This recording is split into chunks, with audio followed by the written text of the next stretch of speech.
a été le premier à le dire et à le répéter, à le marteler pendant toute la session du 29 au soir. Il faut avancer vite, il ne faut pas prendre de retard, il faut négocier, trouver des compromis dès maintenant.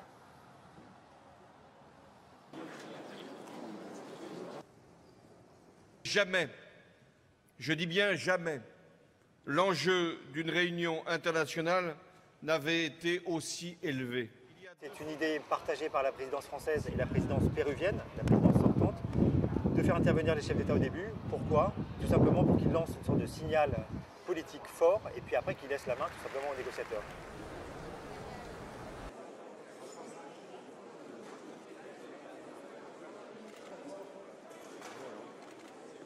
En 2012, la part des émissions totales de CO2 était de moins de 4% pour l'Afrique subsaharienne, contre 26% pour la Chine et 15% pour les États-Unis. Others pollute, Africa pays, and pays dearly. La COP21 a pris un bon départ.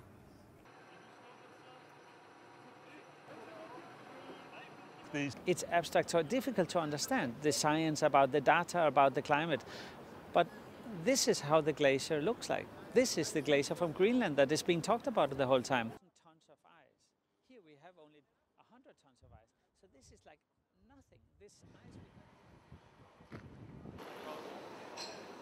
ice. Hier soir a été pris un texte intermédiaire dans lequel les observateurs s'inquiètent de voir un très grand nombre d'options qui restent ouvertes, 250 options selon les observateurs qui restent aujourd'hui ouvertes.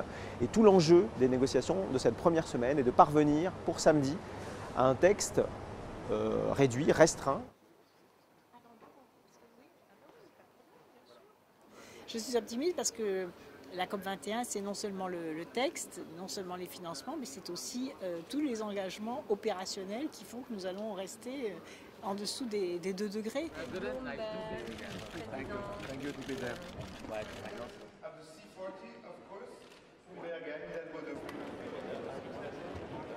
We proceeded on our own steam to bring down carbon emissions in our cities, and that needs to be acknowledged by local government to work with us.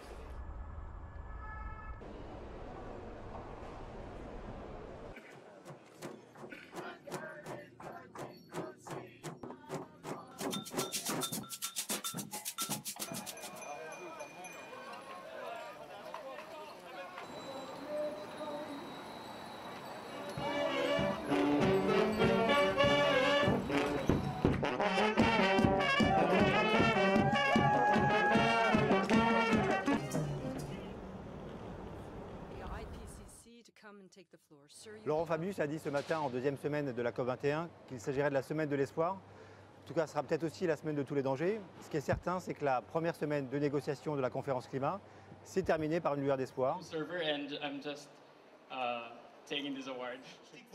Welcome to week 2 of COP21. Week 2, yes.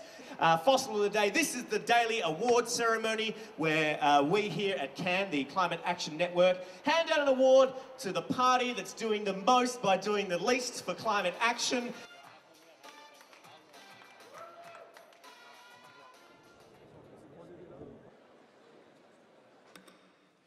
Chers collègues et amis, j'ouvre donc notre nouvelle séance. Ces négociations, d'une manière tout à fait ouverte et transparente, auront lieu entre mercredi après-midi, mercredi dans la nuit et jeudi.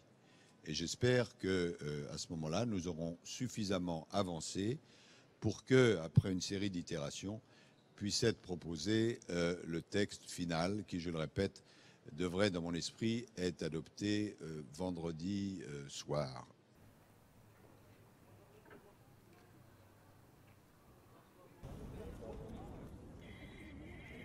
Hello, everybody. I'm Todd Stern, and I am.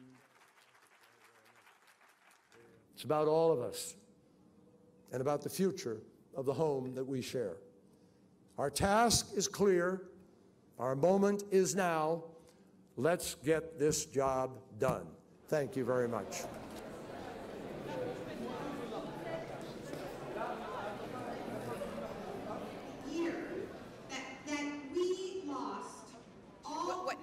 wealthy countries are asking in exchange for 1.5 is just too much. I mean, they're under enormous pressure to give up future claims for loss and damage, using tools, legal tools, to be able to say to the people who created this crisis, okay, you have to now help us pay.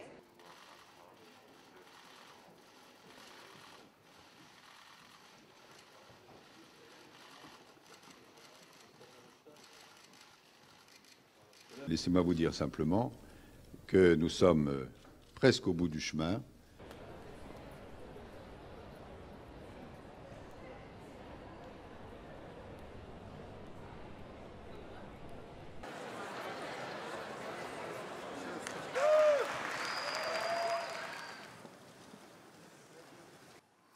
J'ai une pensée particulière, enfin, pour tous ceux, ministres, négociateurs, militants, qui auraient voulu être là en cette circonstance probablement historique, mais qui ont agi et lutté sans pouvoir connaître ce jour.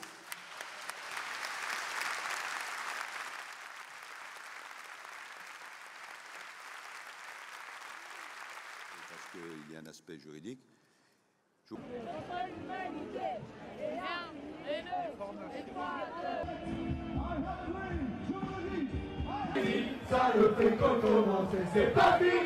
J'invite maintenant la COP à adopter le projet de décision intitulé Accord de Paris qui figure dans le document. Je regarde la salle, je vois que la réaction est positive, je n'entends pas d'objection. L'accord de Paris pour le climat est accepté.